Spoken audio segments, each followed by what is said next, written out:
And I believe we are actually live now. Yes, please wave your hands. Show us a picture of today's New York Times to prove that it's actually live. Hello, hi I don't have Bane, that. welcome. I only got yarn. Does that count? Man, so much great stuff. This was a really interesting change of format, and I kind of enjoyed the hell out of it. I don't know that it's something I could do all the time, but it's definitely I'm glad that we do regular watch back later on, and I think that's something we should probably promote more, because I think the us being in chat watching us do the game not only reminds us of what's going on, but also super entertaining. So does the yarn have a date on it? Does it actually, do you have a receipt or something? Oh, I was spitting it during the show, so that's I think fair. that that's the best I got. Fair enough. I have Lionar? a text message from yesterday where I asked people which one I should do. Lionar, glad you're here. I saw a ton of people in chat. It was awesome. This was one of the more consistently successful episodes we've had, which makes me think a little bit. But regardless, I think it's because we promoted it extra personally, but that's me. Oh man, and I didn't want people to miss this one. It was so good. And that's us knowing exactly how amazing it was going to be ahead of time, really I shared it a lot more than I usually do too. Yeah. And also I felt like the way we were playing, if the stress, there wasn't as much performative stress on us because it was pre-recorded. Yeah. Yeah. And I don't know how that changed stuff or not. I do know that, as usual, I was sleepy as F. Was it Highbane a million years ago back in chat that said something I bet you that it was a lot less stressful without having chat commenting the entire time? That sounds like something Highbane would say, yes. That's I think it was Highbane, and I was like, you right, but of course I was my hands were busy, so I couldn't say it. So I kind of missed it actually when we were doing the recording. Every so often they'll say some pun or some insight to something, and I'll just you'll see me watching chat on my phone during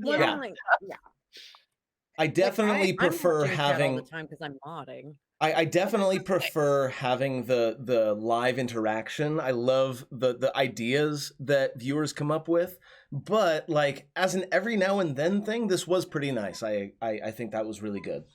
Yeah, I don't know if you could tell from the flood of comments, but I like talking shit about things, including things I'm involved in. So I had fun.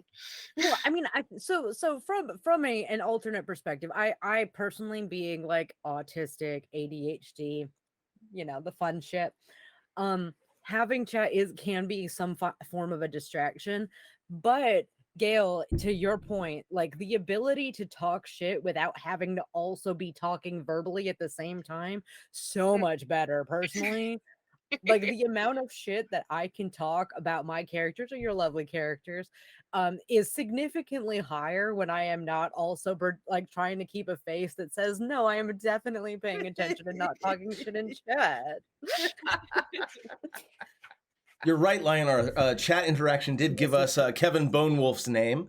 It did. Speaking of chat, really quick, we're just gonna kind of loose horseshit talk around a little bit, but if you have any questions that you want to ask of us, out of character about anything or about our characters or anything like that, just let us know. Preferably stuff that happened in game, though. Preferably stuff that happens in game.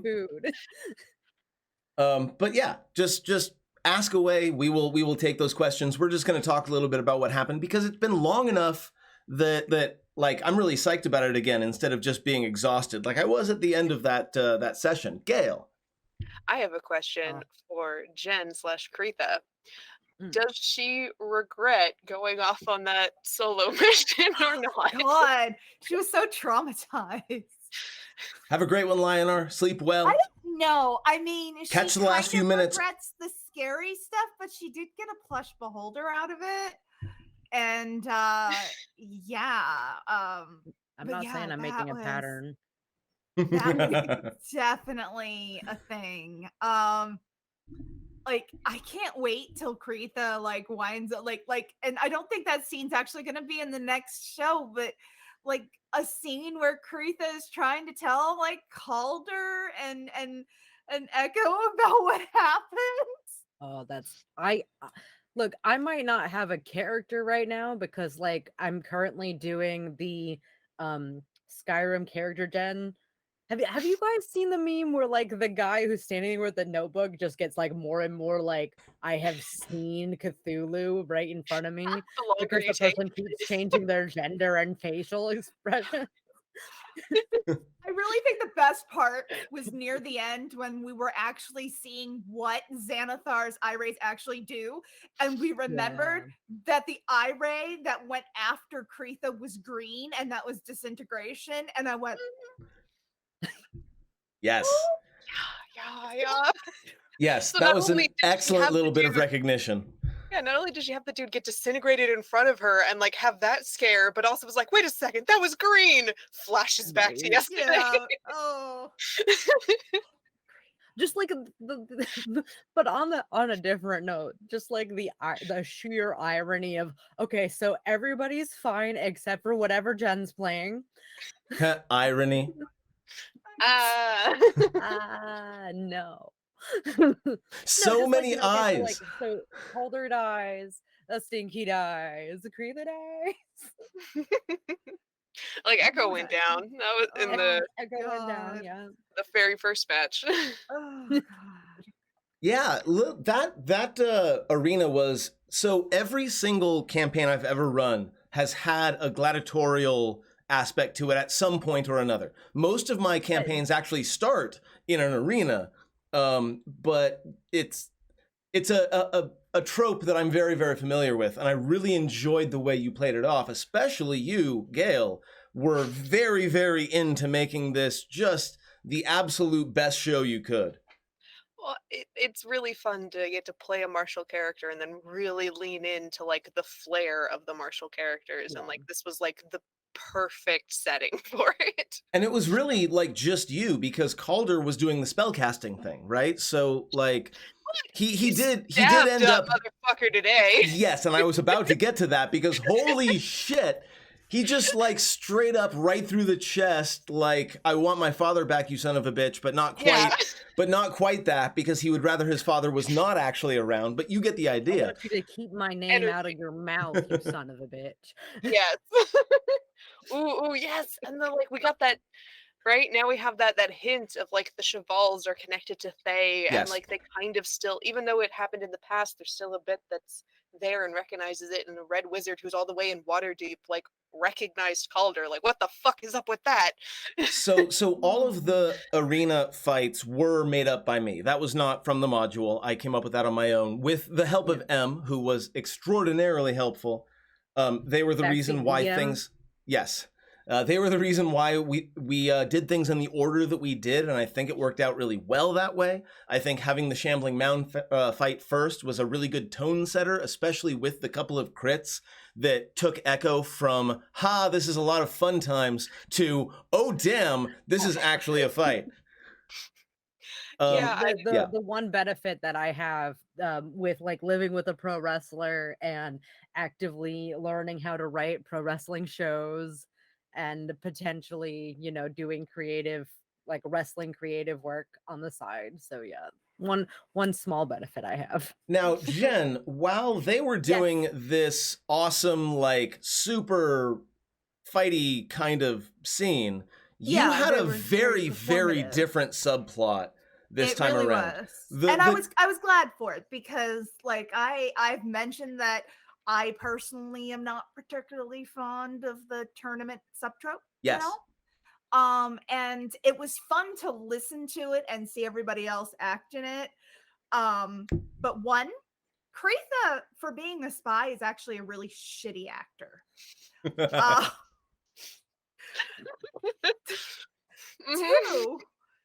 Two, it's the I accent. really liked this, like, spy subplot that she got to do. And like it was like Cthulhu-esque horror, right? This was no longer into that, yeah. At the beginning, it was kind of like Mission Impossible, and it turned into like, The Descent. What the hell? was gonna say, at the beginning, it's a little bit more like Archer, where you turn a corner, get spotted, and then kind of back out, and you turn a different corner and get spotted and back out. The baby beholder. Psychanthrope asks. Oh, can I actually answer that one? Go ahead. Okay, so Psychanthrope, the word that the wizard directed at Calder was Cheval, which is Calder's family name. Yes. Yeah.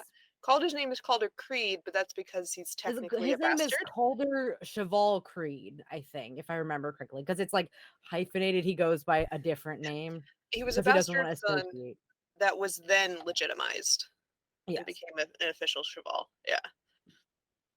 So the idea was that he recognized, if not Calder specifically, Calder's family, which sort of forges that connection between Thay and Calder. Anybody who has any knowledge of Forgotten Realms lore, Thay wizards are not like what you would call good people. Kitty! Kitty cat! Yeah, they're not what you would call good people. They enjoy experimenting with undead and like everything else. Yeah. You know those wizards people always like, who would ever invent a mimic? It was, it's along the similar thing. Hey. Who decided an owl bear was a good idea? There's probably some Thayan asshole. Yeah. It's probably Thay.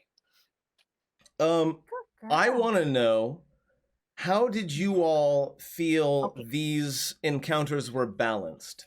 Like, I tried to make these encounters that were very difficult, but had specific keys that you had to unlock in order to make the very difficult encounter a lot easier. And I'm curious as to how that landed. I don't know what key you intended, but I'm pretty sure the key that Echo used was Stunning Strike, because in all 3 fights, it turned the tide. in the Red Wizard fight specifically, disrupting his concentration was the key.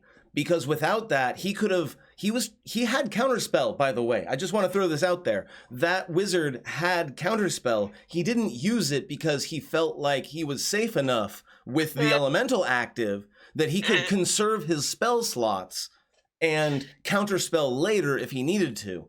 And it never came up because he got punched right in the goddamn rock testicles and lost his concentration. And yes, so that was it. That was the key. And the moment the moment that happened, the moment you broke his concentration on the elemental, I knew we were going straight to Dretchland, which was a thing that I had planned in advance. Like, when it became obvious that he was going to lose or die, he was going to do that sort of last spiteful fuck you. Death curse sort of a thing. And I think that went pretty well also. I gotta say, it was wonderful to get to turn that tide. And I really like we even said meta-wise in the game, you were like, oh, I'm gonna change how the concentration checks work. And I'm like, we found out no. Wasn't necessary. Monks make you do it every single time you get hit. Increases the chance of you rolling under the super easy DC like 10. And can we talk for just a moment about how you straight up called a crit? Like, you called to the crit gods and they responded, and I'm a little bit intimidated by that, I'm not gonna lie. I was crit fishing and the fish jumped in the boat. And it was bigger than you thought it was. The golden fish. Well, I mean, at the end of last session, Echo, tried to bait them away. Stinky and them got in, were better targets, and then Echo saw that when Stinky went down, the wolf didn't get the pack tactics, and Echo's like, fine, we're going close quarters with this. And I wanted that advantage to mean something, and I'm so glad it did. It did, and it really did. Like, the dice definitely role played in this combat. Like, we all saw it. Like, I rolled it in front of God, the world, and everybody. But, like, it was like the dice wanted a particular narrative, and it worked out really well. So, Jen, Mimic. I know this. Yeah, the Mimic that I was just like, fuck no. And then, hold on, because I want to specifically mention this. You came into direct eye contact with what was almost certainly, as you figured out later, and by the way, you made connections there that I did not make in the moment, and I appreciate that. Like, Xanathar would have the staff up there, because if he ever needed any other beholders to, like, defend something, he could do that. Like, that's amazing. You came up with that, and that's the canonical reason why that was there now. Wait, that was the actual staff? That was the actual staff. Yes. I right 100% put the actual staff in front, like I was going to let this happen without the staff at least being in Kreitha's view. I wanted her to try, right? I thought you would put like a super cool ranger staff in front of her. Absolutely not. No, if she had managed that, I don't know what would have happened. Jen, how would you have attempted to communicate to the team before they made the request of, because imagine making a request of Xanathar to use a specific item that isn't there now. Because would he have noticed the staff was gone? Because I was doing this in between during the second fight. They still hadn't done. No. He would not have noticed it until he went to fulfill the request of, please, can we bring our friend back to life? Then he would have gone to find the staff and realized it wasn't there, and I have no idea how that would have gone. Wait. I have this headcanon, right, that I need to share. Just the idea of Kreitha being like, yeah, I'm just gonna... She has a bag of holding. It would have been very Mary Poppins-like. No, she didn't take so much the funny bag. if it was just I in did the, not in the have the boob, bag. just sticking straight up. Oh, that's right. You didn't have the bag then. It was So, too like, big. what were you gonna do? Just like, no, you did have a bag. You had the bag. Okay. You had the bag with the clasp, which was indeed a bag of holding that you did not recognize to be such. Yes. Okay. For some reason, I thought that you had stuck your arm in it or something. Yes, that is indeed a bag of holding. I didn't recognize it. I just alert. shoved that down my shirt too. That bag is going to be a very, very interesting piece of plot. I mentioned it before. It really is. So it's a very good thing that you didn't have our bag of holding with you, because you would have put a bag of holding in a bag of holding if you had it. That would have been a whole different campaign. Fighting by 0. The entire campaign would have become rescue Kreitha from the astral plane. I mean, but it would have been funny if Kreitha did take the staff and then shove it into her chest and it just like kept going down. My shirt is a bag of holding. It is now, apparently. Gail, can I have fan art? I don't know what Kreitha would have done. Fan art. To be honest, I thought about that like afterwards and stuff. It's like, this is, the second fight, and if she had actually gotten a hold of it, I mean, I don't know, how she would have left Xanathar's realm. B, how she would have gotten notes to her friends. Right, because that's the thing. GTFO. Yeah. Or to ask for something different. It would have been a difficult thing. I would have had to do some really crazy thinking on my feet. And I think, let's not forget, she's the one who vomits with the... I actually want to give you some serious props for noping out of 2 situations that you absolutely should have noped out of. Like, you could have tried to engage the Kuo-toa. You could have continued trying to climb that wall to get the staff. Like, you noped out at the right time. A lot of players would have been a lot more stubborn than you, and I really like Kreitha as a character for it. She feels much less like your standard adventurer and much more like someone who really has her own self-preservation in mind. She does. That's not a subtweet toward any other Bad Decisions Club members in the past. People out there. She does make bad decisions. Let's not ignore the fact that she does make bad decisions. It's prerequisite. Sometimes out of naivete, sometimes out of just enthusiasm, but she does understand how to nope out of a bad situation. To be fair, that's how they met her to begin with. That's also true. She survived a deadly encounter in order to meet the party in the first place. She noped out of that ranger situation, or that roper situation, so Yeah. I imagine it was a disengage with Stinky and just Yeah, and I like too that like when push came to shove with the Dretches were in the audience, like when it came to Kretha having finally a turn in the initiative order, Rob was asking like, are you trying to do this sneakily? Are you trying to like, hide in the chaos of the crowd? You're like, fuck no, that's my frog. I'm going in there for him. frog and friends, but like I am like mostly frog. Packing heat. Yes. So like she has self-preservation, but she also has things, mainly people, that she's willing to put that on the line for. Yeah. It's a very, very excellent bit of character development, given that she's the one who maybe didn't ditch her team to survive, but definitely had to leave her team in order to survive. Yeah, like I think maybe she wouldn't have changed area. things, but yeah. I think it's a very gray area, and I think that may be weighing on her. You know, she doesn't talk about it. For those in the chat who are curious and are new to our stream, there was a fight against a roper in the Forge of Fury that was super bad. It was an iconic fight and it was excellent, but we did lose a player character, and as a result, Jen came in with Kretha, who had survived a similar combat with the same creature. And that was sort of how they bonded together in the first place. And it was a very brave bit of role-playing to jump back in that fast. Character death is never easy.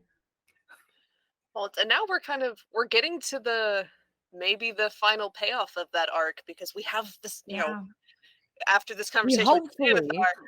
We're going to have the staff, and we're going to be able to get the fuck out of Waterdeep, hopefully. Now, and we're going to be able to get to Casa de Hyacinth, hopefully. And we're going to be able to There are loose ends, though.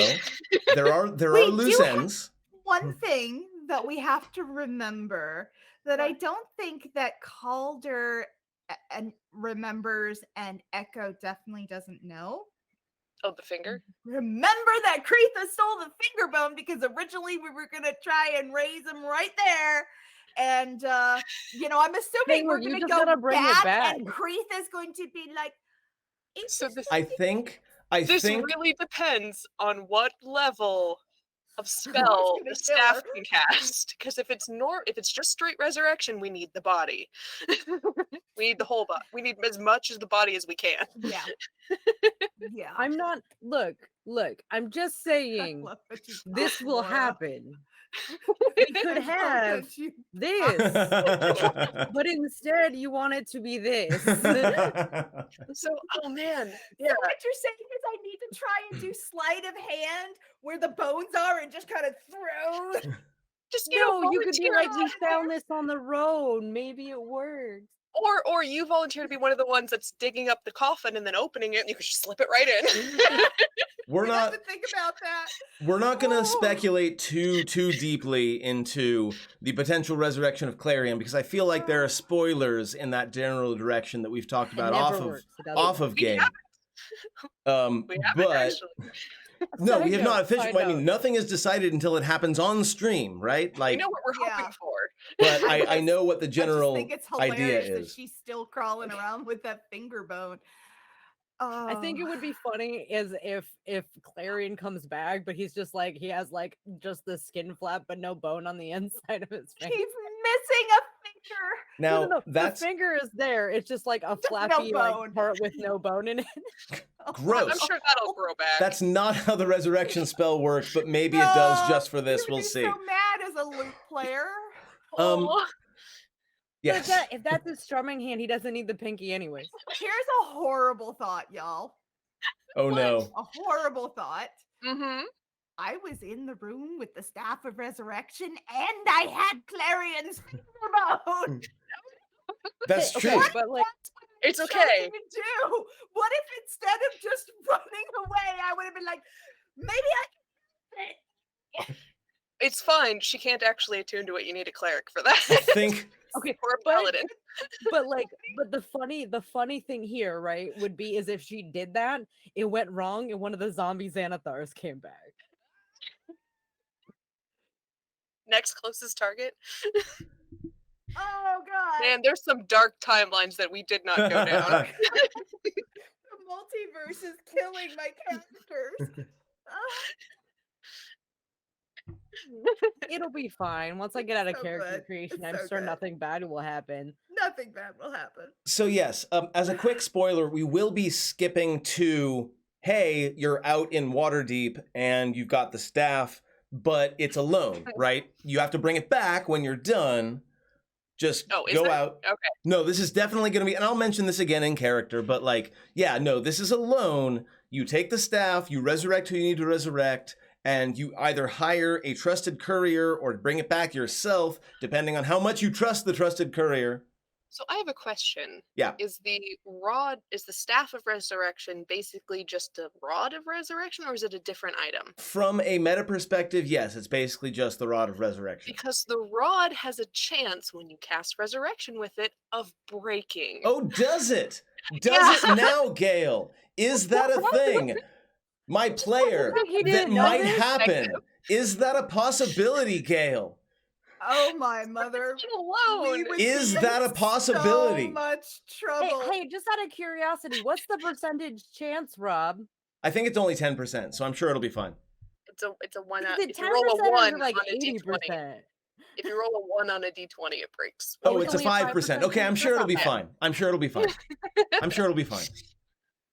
Rob is like, I have gifted you weighted dice. They roll ones only. I'm sure it'll be fine. I mean, it is fantasy grounds. I'm sure it will be fine. Your new character is going to be a divination wizard to prevent a 1, right? I mean, I was debating a divination wizard.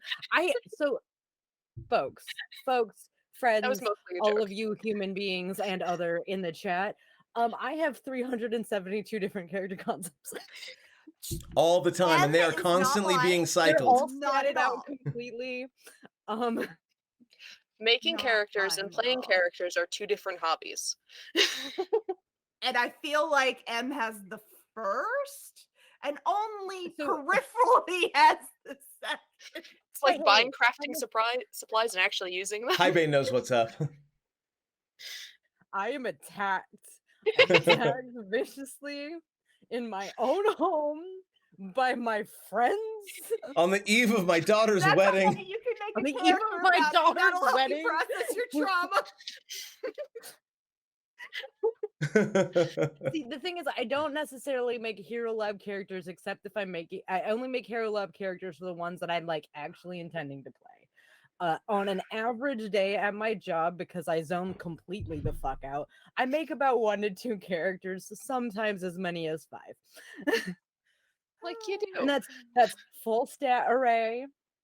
That is usually like with like all of the equipment that I would want them to have in the future. I do not give a shit about magic items, so I don't even look at those. We have a question in chat. I have a notebook. A notebook, and it's just character and character and character. We have a question in chat. Psychanthrope says, are you using a house rule that says sometimes a resurrection can go wrong? Why ever would you think that, Psychanthrope? What would make you think that perhaps that's a piece of plot that I might throw into my game?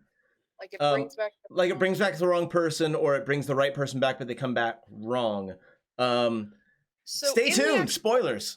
Well, yeah, but in the actual basic spell itself of resurrection, it says it only works if the spirit is able and willing to come back. True. So if it's like trapped in a soul jar, or if like it's very, it's happy in the heaven that it got to, then like, just it might just fail. Written, the spell doesn't work. Yeah. So there's already that.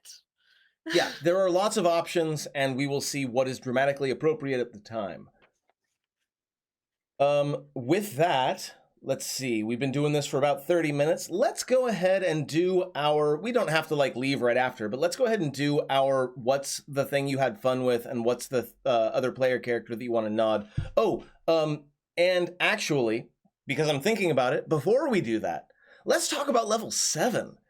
Because I still need to choose my stuff. Because that's a thing that's happening. I promised it after defeating the last encounter in the Xanathar's lair, and after securing his help, you do indeed ascend to level 7. For Calder, I know that means 4th level spells, specifically Polymorph. I know that he is picking up Polymorph, so that's going to be an excellent thing. Rob, is the board up by any chance? The board isn't currently up, but I can probably bring it up. I'm just realizing, like, if we end up seeing Hyacinth and Laura, I should have them at level 7 too. Yes. Oh yeah, no, I need to level Charlotte too because she's at So let's that's true. And in fact, that's a thing that I want our viewers to be aware of as well. I could level Clarion. In the next Why don't you? In the next session, each of our players is going to be probably portraying multiple characters because there are past player characters that are all kind of going to be present for the attempted resurrection of Clarion the Bard, who lost his life to the Roper in the Forge of Fury. So it's going to be like a big deal. So and I have approximately 4 to 5 characters I might be playing, so... I was going to say, to balance it out, Jeff's should have to actively roleplay all of the animals he summons. I was about to say, because he only has Calder. He's activated the cheat code of playing the same character throughout all the modules. The problem is that Clarion wears a wig and a hat, and Kretha wears a wig and a hat, and they're not easily interchangeable. So if Clarion comes back, I'm gonna be sticking that hat on top of Kretha's little ponytail. Oh, okay. For the second there, when you started talking, I thought you were talking about literally Clarion, like he's gonna wake up and be bald, like it was a wig. No, I've got because Clarion's hair, remember, is the brown wig, and it's the hat I made. But that makes more sense. Wears the ponytail, the fake ponytail wig I have under the hat. And it's not like I can just pull it off and put it back on. It doesn't quite, it's attached. So Jen, what if you just get a mask on a stick? Yeah, just be like, hi. I'm gonna make like a childhood like mask is like, hi. See, I'm just gonna use. I have like the arts and stuff on the side. That's great. Switch those because that's. I wish I could figure out how to make that work, but this is literally in my background because I can't figure out how to make that work. Talk to me over the weekend and I'll help. Yeah. No, you shouldn't. You go ahead, Gail. Oh yeah. What? Charlotte and there's Swoops. She might be rocking a new look. So Jen, you're still figuring out level 7 stuff. Totally fair. You're still figuring out which one of 962 characters you're actually going to play, and that's totally fair. Gail, there's only like 4 or 5 of them in Fantasy Grounds right now at this current point in time. We'll see where we're at in a couple of weeks. Gail, tell us a little bit about Echo and whether or not he is going up monk or cleric with this next level. Well, I thought I would multi-class into I'm just gonna do one in all classes. No. So I'm going to. You want one position? I want all positions. The next level is going to be 6th level monk. He's an open palm monk, so that gives him the wholeness body ability to heal himself as a monk action. And his fists are magic now, baby. So that would have been like, this is like the 2nd or 3rd time where you just gain an ability that would have been so useful in just the previous encounter. Yeah, I mean, getting another key point, and then also his movement goes up again. So base speed 45. This is the fastest goblin you ever seen. Wow. Zoom, zoom, zoom. But does he does he Naruto run? Why would he not Naruto run? Like if he has the space to do it, of course he's gonna do it. Like that's how you go that fast. You know, they actually I remember, I don't know if it was an official experiment, but they did a study at some point. Like they had runners train doing the Naruto run versus doing the normal thing, and like after training with it for like 2 weeks, like the Naruto run is actually faster. Kyle Hill did faster. Kyle Hill did a thing on that and did not come to the same conclusion, but it wasn't a full-on study. Right. Mostly it seemed like it was really dangerous. Because if you hit a single step wrong, you are just right on your face. What? You know. Like you do. I'm gonna say, like, for the next, getting the staff back to the thing, getting out of Waterdeep, like, Echo is covered in bruises and stab wounds. Yeah, And you look rough. He is Rocky at the end of every Rocky movie. A little bit. Da-da-da. Yeah, I love it. So bad. So Jen, what was I know there are a lot of things you had fun with, but what's something you specifically had fun with, and what is a player character you would like to give a shout out to? I mean, I had a lot of fun doing the whole. I'm glad we were able to wake you up at the ass crack of 12:30 p.m. Look, y'all. It was 4 in the morning. It's not Time my is an fault illusion. that I have chronic fatigue issues. I'm one of Kyle Hill's like first Patreon folks. Yeah, I've been enjoying his content for quite some time. He and I look very similar if I take the hair down. Don't make fun of Jen. I was yawning too. Like, yeah. I yawn when it's night, so I can't really say anything. I'm basically just sleepy all the time. There is no non-sleep. But definitely, basically for me, I think it was, it was the entire like Mission Cthulhu scenes, but I did really the random ass plushie, and it's in the thing. That's the best part. It's actually that was in the not module. something I made up. The Beholder plushie was in the module. Plushie now.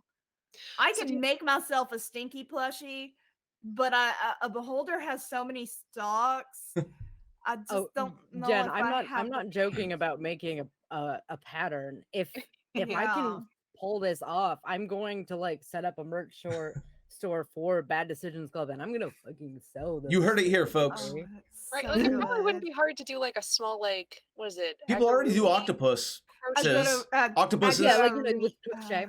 Yeah. I have a Cthulhu plushie around here somewhere. He's so little. Yeah. Whatever that word is. And honestly, I'm going to call out both Gail and Jeff because their stuff, more so I feel like than any other game, required so much on them like fighting together, because it was a performance in so I think that was a good time watching them do the wrestling style, because I like the wrestling stuff, right? I may not be into like the tournament trope, but I'm a dude who was into wrestling. I've been to shows. I get it. I do enjoy that. Like, that does not scream tournament to me, because that there's more performative aspects in wrestling. When I think of tournament, I think of like Yu Yu Hakusho, Naruto, Dragon Ball Z. 20 minutes powering up, yeah. Slowly dying out of screen. I don't want this to go on for 15 episodes. Please kill me enough. Gail, what is a moment you had a particular good time with, and what is a player character you would like to give a shout out to? I have to say, with all of the cool hits and crits and like turn of events, I still had the most fun just doing the axe drop kick on the guy. It's such a, like, I made a gif of it. Like, the image of it is stuck in my head of Echo just being like, we're done with this now, and just dropping the fucking leg. Yes. So thank you for setting me up for that wonderful hit. And I gotta say too, Jeff was such a good like improv fighting combo actor, and like I didn't realize it in the moment, but watching it back now, like, we did improve our teamwork over the different matches. The banter was really good too. Right, Calder did the feedback, if I put out an illusion, stay behind it, maybe you should have rethought this, and like, that's why Echo went out but then came back so that he could cast the magic, and like, when he said get behind him, he did. So it was really, really fun to get to do that with Jeff and get to do those teammate combo moves. That was fun. And Jeff was a great improv partner for that. Em, I know you weren't directly in the game, but tell me something that you really enjoyed, and tell me about a player character that you want to give a shout out to. So, I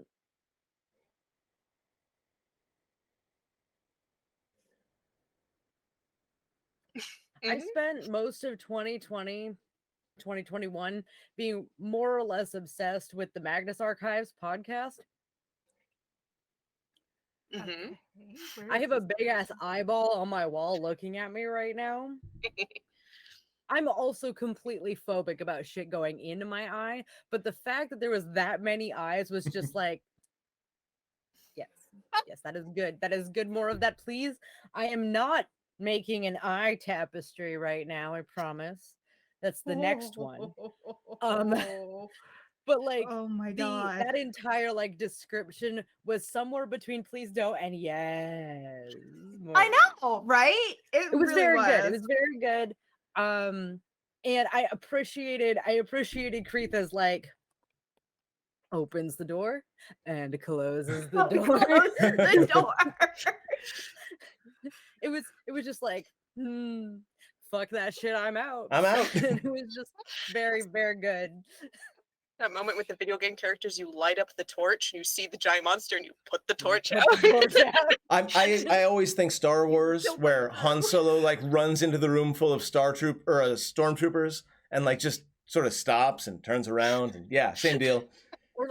or like that scene from The Simpsons where he walks in, puts his head down. And then walks back. Yes. Yes, it's really that. It was good stuff. Good. And like I said, it was a very interesting sort of contrast of tones between exciting action and like horror exploration. Like the halfling on the other side of that door was a perfectly fine guy, but you had no way of knowing that he wouldn't have tried to add you to the menu if you had opened that door, because like the whole vibe of the place was really creepy, and I thought that worked really well. Yeah, and then we went to Slice of Life. Right, a little like, can I come hang out with you guys? So good. I think doing that was great for me personally. I enjoyed that. The whole game was very genre fluid, and I appreciate it. Yes. With that, my friends, we are coming up on the point where we should probably say goodnight. Let's go ahead before we do that and do a quick go round. We already talked about pluggables once. Em, what's up? Oh, I was just like, do you guys want to know what I'm like? I'm not gonna play Lore or Hyacinth, but do you want to know what I did with level ups for them? Let's. Yeah. Sure, let's do it. Real quick. Yeah. Oh yeah. What's up? So, yeah. No. Oh no, I want to hear it real quick. So Hyacinth is straight rogue. I do not play non-cross class characters, so you're welcome. Straight rogue, swashbuckler, has evasion now. Ooh. Lore took her 7th level as a 1st level bard. Oh no, my heart. Did Lore do that because of Clary? Yes. Is she learning to play My Lady? She had to figure out how to string it first. Because it didn't have strings at the end. No. That hurts my heart. Purchase strings and You're welcome. Thanks. I was like, I could go wizard with it, make it like fun, learn from a Charlotte. But it's like, in all honesty, like, mind you, if I go high enough up bard to get a college, unlikely. I'll be honest. I'm probably only gonna go 2 levels of bard with her. If I was gonna go bard college with Lore, I would probably go spirits. Yes. So it's not. Don't forget, My Lady is also a club. Good at fashion damage. Like not spirit. I would look for something that was like, sup guys, I'm a dirge singer. That's my entire blown life. I'm an emo kid. So I feel like that's the only reason My Lady was able to survive the Rover was because it was an unbreakable club. Like it would have been splinters otherwise. So it's not a career change for Lore, it's just a tribute. Exactly. And Gail, If I'm not mistaken, so we just found out that Lore has learned a thing or two from Clarion, but I feel like Charlotte has learned a thing or two from Lore. Not saying anything in particular. Hey, Maybe some spoilers, stuff will come buddy. out. But I just, maybe people ought to do perception checks around her. That's all I'm saying. With that, let's go ahead and do a go round of pluggables. I just checked to see if anybody I know is streaming. I don't have any raid targets just now, so this will be nice and quick. 30 seconds. Let's start with M. Tell folks where they can find you, follow you. Ready, set, go. I'm one silver key in all of the places. I'm going to shout you out while Ta-da. Olivia is talking about where she can be found. I am posting a bunch of stuff over on Tumblr to do with this campaign. It's a measure of separation. We've shared links in this whole chat. Yeah. Type it again. Oh, never mind. Silver Key already did. Excellent. And Jen, 30 seconds. Where can people find and follow you and get their eyes on your amazing artwork? Swedish Geek Ball on Twitch, on Twitter, on Instagram, and my Etsy for my art is the Winterrose Art Shop. You can find me on Twitch and Twitter at MathDemigod. You can also find me on Patreon at MathDemigod. So if you feel like tossing a few dollars toward me, that would be really nice, because I just bought a very, very, very expensive computer for this stream, and it would really help. Regardless, thank you very much for watching. This was a very strange and very interesting experiment. I hope we don't have to do it again soon, but if we do, I know it's going to be a great time. I don't think we're going to do a rewatch of this particular show, because I feel like it would be one recursion too many. So we're going to go ahead and just say goodnight. I'm gonna vote that we do a rebroadcast, even if it's not a rewatch. Okay, maybe I'll put it out regardless. Folks who are still in chat, thank you for being in chat. Say goodbye to the players. Players, say goodbye to the folks who are still in chat. No. You've been a lovely crowd. This was fantastic. I'm glad to know that this is a possibility going forward. Thank you for watching. We'll see you next time. Bye. Can I stop waving now?